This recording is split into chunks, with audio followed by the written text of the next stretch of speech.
Good afternoon students. Today you'll have a lecture on nutritive value of common food items.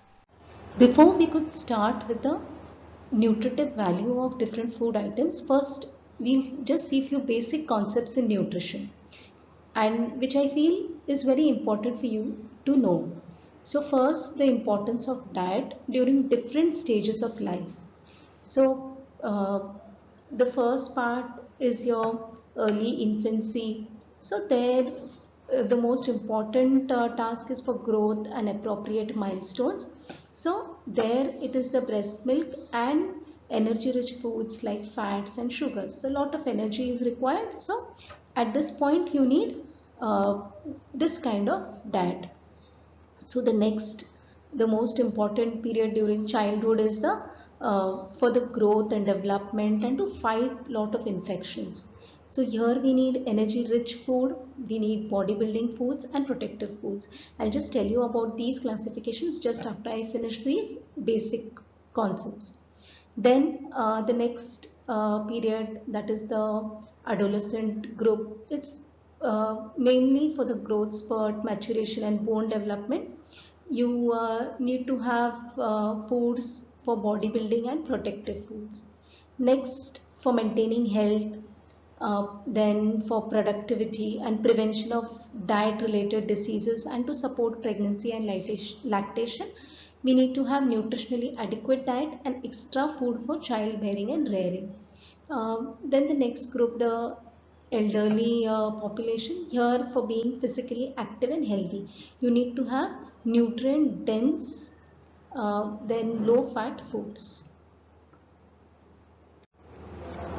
A few other important things when it comes to nutrition is we need to choose a variety of foods in amount appropriate for that age, gender, physiological status and physical activity. And we need to have a combination of whole grains, grams and greens. We need to include jaggery, sugar, cooking oils to bridge the calorie or the energy gap. And we need to prefer fresh, locally available vegetables and fruits in plenty. Include in the diet foods of animal origin such as milk, egg and meat, particularly for pregnant and lactating women and children. Adults should choose low fat, protein rich foods such as lean meat, fish, pulses and low fat milk. Then we need to develop healthy eating habits and exercise regularly and move as much as we can to avoid sedentary lifestyle. So with all these points we can have a very healthy life. So this we have certain dietary guidelines which we need to follow, and this is from National Institute of Nutrition, Hyderabad. So I'll just read out these slides and after this we'll see the nutritive value of these common food items. So these guidelines, we have 15 guidelines. The first one is a few points we have discussed in the previous slide, that is eat variety of foods to ensure a balanced diet. So we have a diet pyramid. So there also we have shown you this earlier, that how we need to plan our diet and how much percent we should have carbohydrates and proteins and fats and how much of cereal should be there and how much of sugars and all that. So overall have a balanced diet. Ensure provision of extra food and health care to pregnant and lactating women.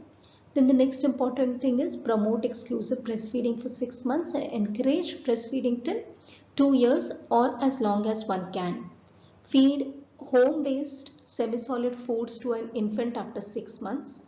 Then ensure adequate and appropriate diets for children and adolescent, both in health and sickness. Eat plenty of vegetables and fruits. Ensure moderate use of edible oils and animal foods and very less use of ghee, butter and vanaspati. Avoid overeating to prevent overweight and obesity. Let's exercise regularly and be physically active to maintain ideal body weight. restrict salt intake to minimum, ensure the use of safe and clean foods, adopt right pre-cooking processes and appropriate cooking methods, drink plenty of water and take beverages in moderation. Minimize the use of processed foods rich in salt, sugar and fats. Include micronutrient-rich foods in the diet of elderly people to enable them to be fit and active. So with these dietary guidelines, we'll just see few classifications and then we'll follow with the nutritive value. So we have different classifications to classify these food items. I'll just tell you two most important ones. All the other classifications I feel we have already discussed in your theory classes. So we can classify these food items into energy rich foods, bodybuilding foods and protective foods. So in energy rich foods, mainly we have the carbohydrates and fats. And from where do we get these? From cereals, millets, then we get it from vegetable oils, ghee, butter, nuts and oil seeds and sugars. Okay.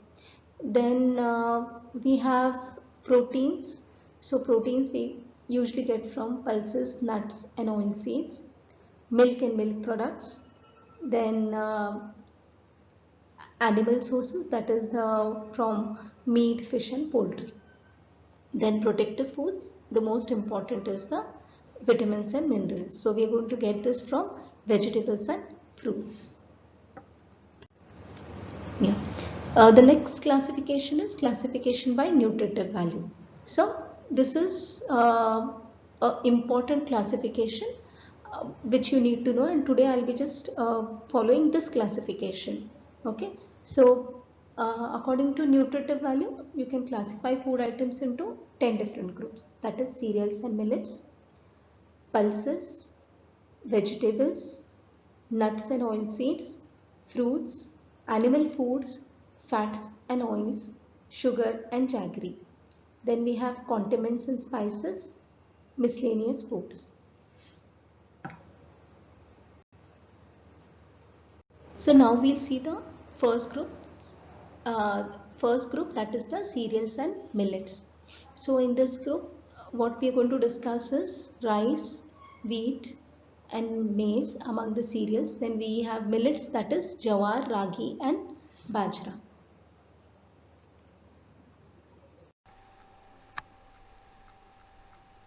The first one is you can divide the nutritive food items into cereals and pulses. So by this time I feel we've already taken this in your theory lectures, that cereals could be mainly classified into rice, wheat, jawar. You have cereals and millets. So in millets you have jawar, you have ragi. So you know how these food items are basically classified. Okay. And your main classification would be your cereals and pulses. So in cereals, your first food item that you need to know is rice. Rice could be asked in your practicals. So this class basically is a part of your practical lectures, and here these food items could be kept as spotters, and the usual questions that would be asked, I would be discussing those questions today. So with rice you need to know the nutritive value. So rice will give you 6.8 grams of protein and 0.5 grams of fat, 78.2 grams of carbohydrates and 345 kilocalories of energy. Now all this is for 100 grams of rice. So the other questions what you need to know is what is its protein content. So protein content we have seen in the first slide that it is 6.8 grams per 100 gram. So your questions could be again divided into you could be asked separately what is the protein content and what is the caloric value of that particular food item, or you could directly be asked to write the nutritive value of that particular food item and any other question with that that we would just see what are the other questions, and any one of these questions could be asked. Now you could be asked protein content and caloric value separately. That we have already seen that it is around 6.8 grams per 100 gram, that is the protein content, and the caloric value around it gives you 345 kilocalories per 100 grams. The other questions which could be asked are, what are the limiting amino acids in it? So in rice you can so usually what we see is most of the cereals have these amino acids which are less in it, that is lysine. Okay, so most of the cereals it is lysine, and for pulses it is methionine. So basically you remember this, and we would see that in each of the cereal we would discuss these questions again. So what are the limiting amino acids in rice? That here it is, usually it is lysine, though we can see that the content is higher in rice when you compare it with the other cereals. Now there are two important processes that we carry out on rice, that is milling and parboiling. So you could have questions related to milling and parboiling. So the first one is, what is the effect of milling? So usually remember one thing, that milling is the one a process by which most of these important proteins are lost. Okay, so the process deprives rice of the following things, that is loss of protein up to 15%, loss of thiamine which could be up to 75%, riboflavin and niacin also could be lost, that is up to 60%. Okay, few other questions that could be asked with rice are, those who sustain mainly on polished rice are susceptible to which nutritional disorder? So we have already seen that because of milling, that is now what we are discussing, that is a polished rice, that is after milling of rice. So we have seen that there could be loss of these important nutrients, and the most important disorder that we could find is beriberi. Okay, the next question that you could be asked with rice is, why is rice protein considered of a better quality protein? So it usually rice contains more lysine than any other cereal. So if you compare the other cereals, though rice is deficient in lysine, but compared to others it is little higher. Then does 100 gram of rice contain more protein than 100 ml of milk? Okay, yes, because in milk protein content ranges from 1.1 gram to 4.3 grams per 100 ml, whereas protein content of rice is around 6.8 grams per 100 gram.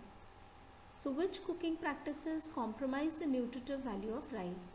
So this you might have heard, there are few places where they cook rice in large quantity of water and they drain away the excess water after cooking, which leads to further loss of these vitamins. Okay, and sometimes the rice is washed in large quantities of water, and this could lead to loss of up to 60% of the water soluble vitamins.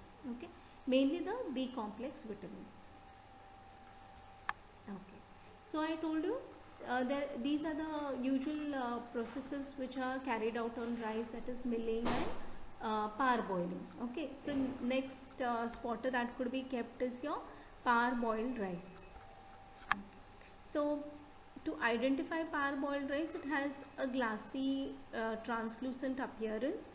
The nutritive value here, protein is little higher. There we have seen it was around 6.8 grams per 100 gram, and here in parboiled rice the protein is around 7.7 grams per 100 gram.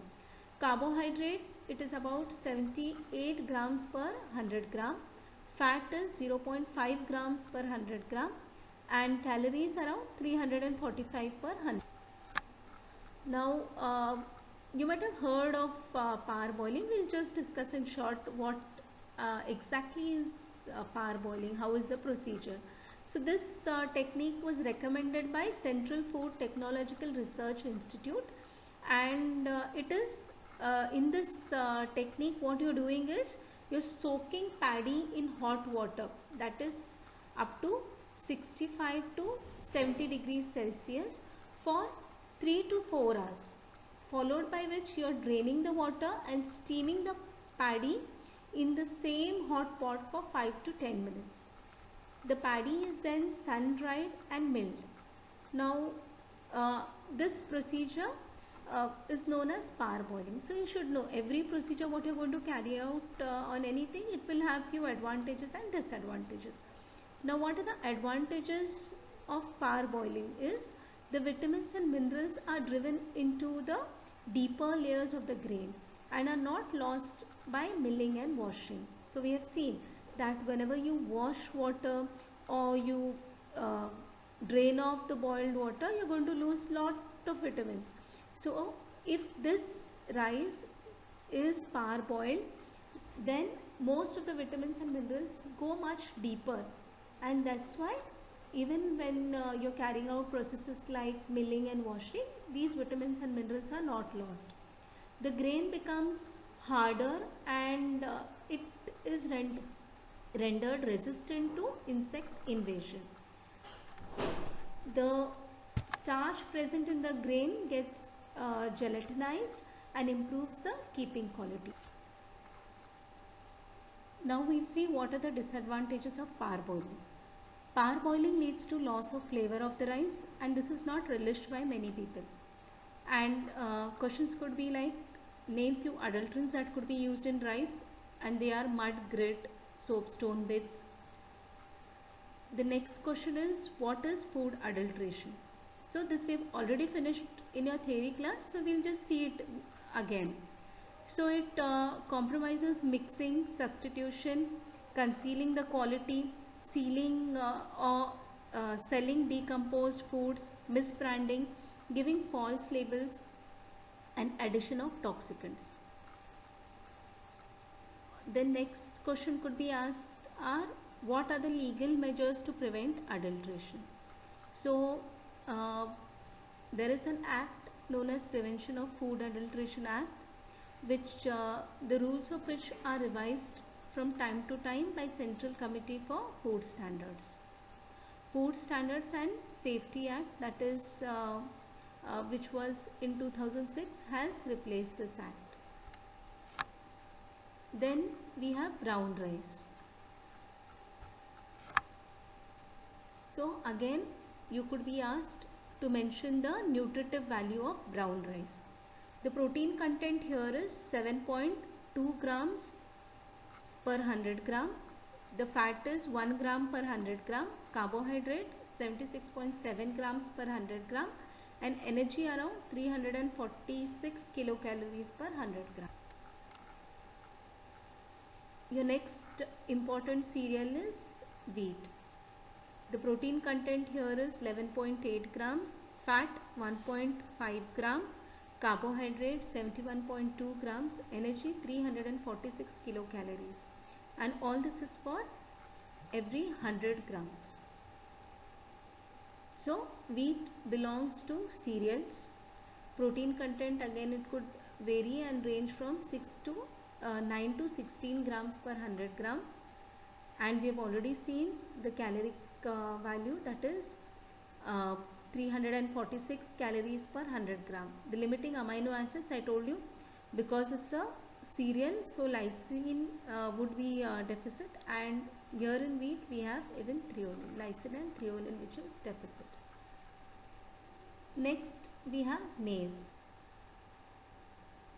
Nutritive value of maize: proteins 11.1 gram per 100 grams, carbohydrate 66.2 grams per 100 gram, fat 3.6 grams per 100 gram, and calories 342 kilocalories per 100 gram. The limiting amino acids in maize are tryptophan and lysine, and the disease that can be caused by excessive consumption of maize is pellagra. And which are the nutritional features responsible for this pellagrogenic effect are that there is deficiency of tryptophan and there is excess of leucine. How can you prevent it? That is, niacin should be taken as supplement with maize. Your next spot is bajra. So bajra belongs to the food group millets. The nutritive value per 100 gram is protein 10 to 14 grams, carbohydrate 67.5 grams, fats 5 grams, calories 361 kilocalories per 100 gram. What are the limiting amino acids in it? That is threonine and lysine. So the other important questions that could be asked with bajra are which mineral is abundant in this food item? That is iron and calcium. Iron up to 8 milligrams per 100 gram. So which infestation to this bajra crop is prone to? It is this fungal infection, that is Claviceps fusiformis or the ergot. So this infestation is more likely with the bajra crop. The other questions that could be asked are which disorder results from consumption of ergot infested grains, that is ergotism. And how this ergotism could be prevented is, these ergot infested seeds could be removed from these other bajra grains by floating them in 20% salt water, hand picking and air flotation. Next we have ragi. So it belongs to millets. The nutritive value per 100 gram is proteins 7.3 grams, carbohydrate 72 grams, fats 1.3 gram, calories 328 kilocalories. So one important question that could come up with ragi is which mineral it is abundant in. So you should know that ragi is very rich in calcium, that is around 344 milligrams per 100 grams, and that's why it is a very important component of our weaning foods. Okay, so ragi is a very suitable as a weaning food because it has a high content of calcium. It has all the essential amino acids in adequate amount, unlike other cereals and millets. Next we have jowar. So it is a millet. The limiting amino acids are lysine and threonine, and it is rich in which amino acid, and what is the disadvantage of this? This you should know that it is rich in leucine. So what happens when there is excess of leucine is, excess of leucine interferes with the conversion of tryptophan to niacin, and this the deficiency of niacin would lead to pellagra. How can you prevent this is avoid total dependence on only jowar, okay, on this one millet. So we can have a combination of other cereals and millets. Consumption of groundnut along with jowar, which has niacin. In pulses, we will discuss Bengal gram, red gram, green gram, black gram, rajma and soyabean.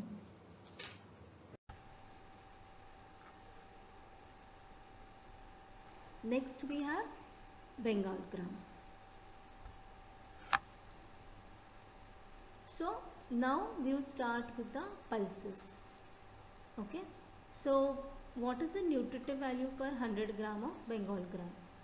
We have proteins around 17.1 gram, fat 5.3 grams, calories 360 kilocalories per 100 gram, and it's very much rich in minerals and B group vitamins, mainly riboflavin and thiamine. Other related questions are, how do you improve its nutritive value? So nutritive value of all the pulses could be improved by germination and fermentation of these pulses. So what are the limiting amino acids in it is methionine and cysteine, and it is rich in lysine. Next we have red gram. The protein content is 9.8 grams, fat is 1 gram, carbohydrate 57.6 grams, and it gives 335 kilocalories per 100 grams. Okay, so all these questions I told you before that they could be asked separately, that how much is the calorie, protein and fat, or directly you could be asked to write the nutritive value of that particular food item. The other questions that could be asked are, what is the limiting amino acid, that is methionine and cysteine, and what is its role in nutritional rehabilitation. So the multi-purpose food that is used in National Nutritional Program is prepared by mixing 75% of groundnut flour, okay, after the fat extraction, and 25% roasted red gram flour.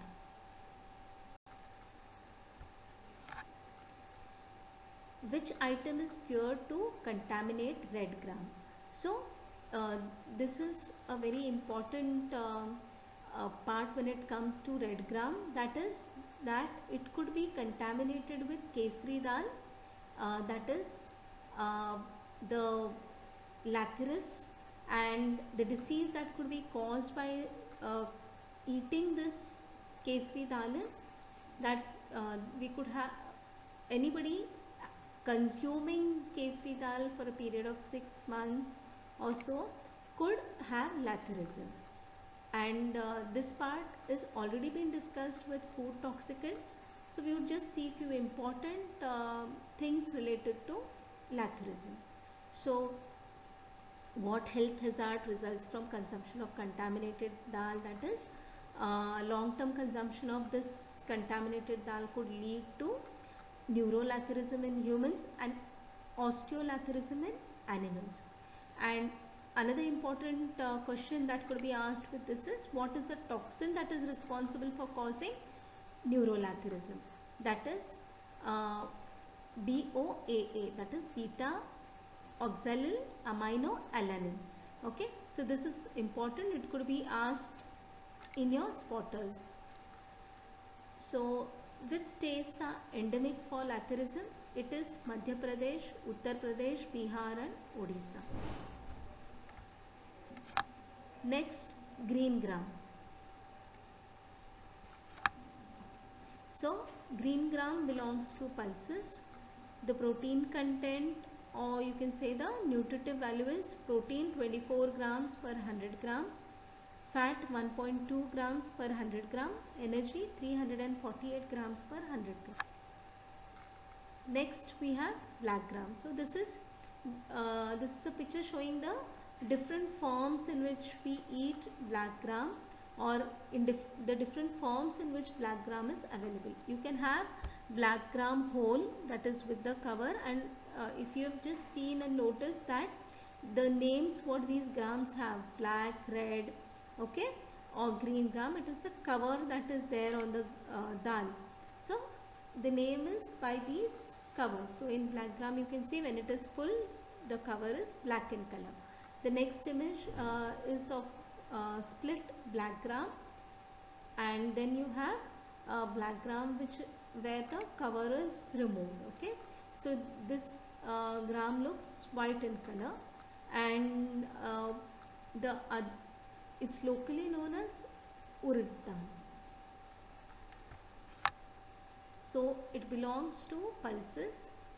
The nutritive value, that is proteins 24 grams per 100 gram, fat content is around 1.2 grams per 100 gram, energy 348 grams per 100 gram. Next we have rajma. So the question that could be asked is, what is the limiting amino acid, that is methionine and cysteine, the nutritive value, protein 22.3 per 100 grams, fat 1.3 grams per 100 gram, and the energy is 346 calories per 100 gram. Next, soya bean.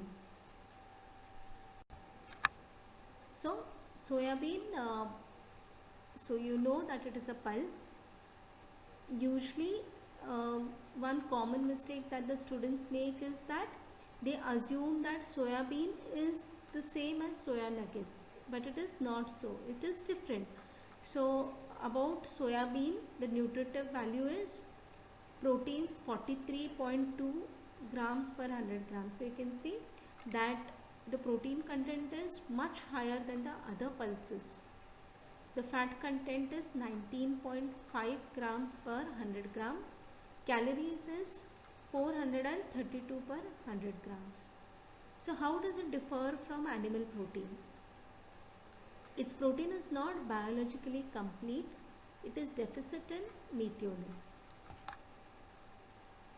Okay. Few other questions are, why is soybean considered as the queen of all legumes? Soybean is nutritionally the richest among the pulses. It has about 40% protein, 20% fat and 4% of minerals. Its proteins, they have the higher nutritive value compared to other dals. It has high content of iron.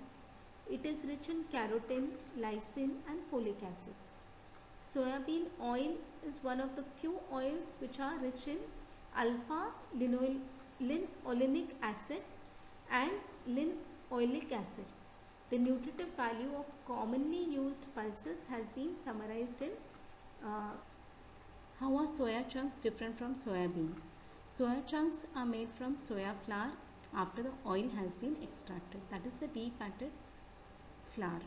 So here you need to know that soya bean is a natural legume, whereas the soya chunk is made by processing this defatted soya flour. To summarize today's topic, we have seen that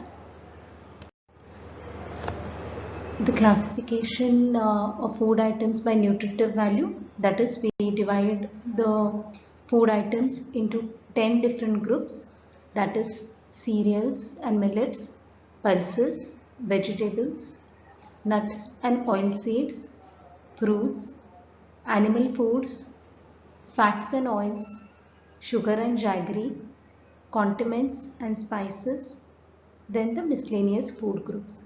So today what we have seen is, we have seen food items from cereals and millets group and pulses. So we'll just summarize this part.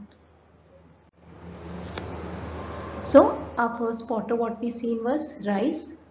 Rice, the most important thing what you should remember is the nutritive value, that is proteins around 6 grams, fats 0.5, carbohydrates 78.2 grams, in energy 345 kilocalories every 100 gram of rice. The other important things that we discussed were what is milling and what happens with milling. Most of the nutritive factors become less. There is loss of proteins, then we have loss of thiamine, riboflavin and niacin, and people who eat more of this polished rice are more prone to beriberi. Then what the other important things what we discussed with rice was parboiling.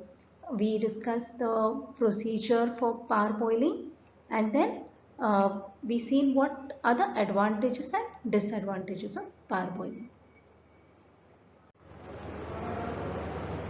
So this is how parboiled rice looks like. This is the brown rice, or you can say the unpolished rice. Next potter what we discussed today was the wheat. So wheat we have seen, the most important one what you should know with wheat is the nutritive value. Proteins around 11 grams, then fat 1.5 grams, carbohydrates 71.2 and energy 346 kilocalories. And one important thing what you should know with wheat is, you have whole grain wheat flour, and the other one is the maida or the white flour, which has 70% extraction of wheat. And when you compare nutritionally, the maida is much poorer compared to the whole wheat. Because in maida or the white flour, what happens is there is loss of vitamins and minerals. And the whole grain wheat flour is a richer source of vitamin B. Maize.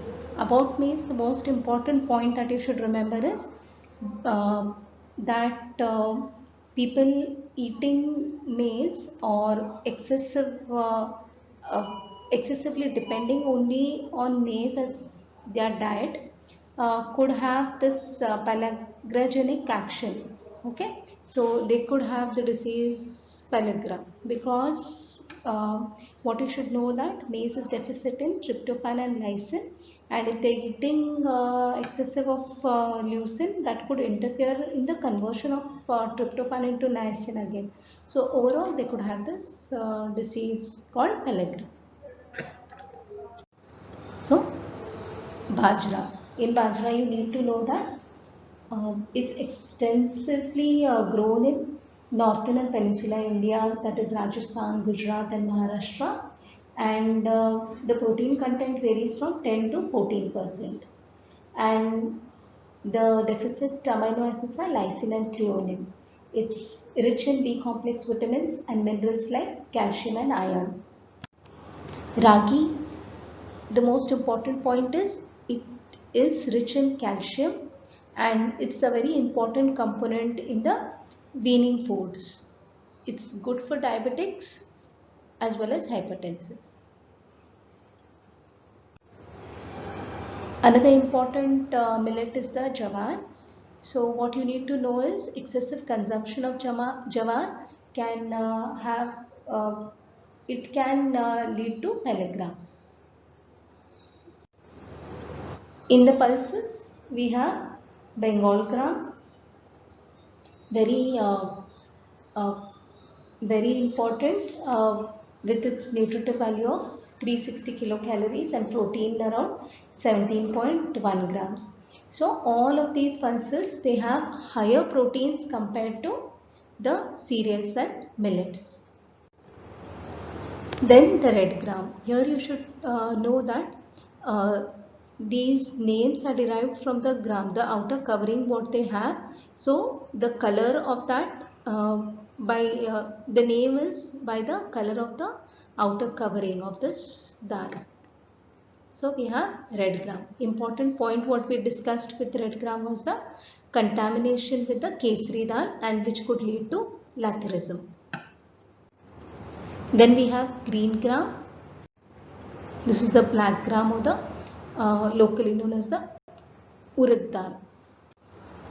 Rajma, soya bean, very important when it comes to its protein content. It has a very high protein content of around 43.2 grams per 100 gram.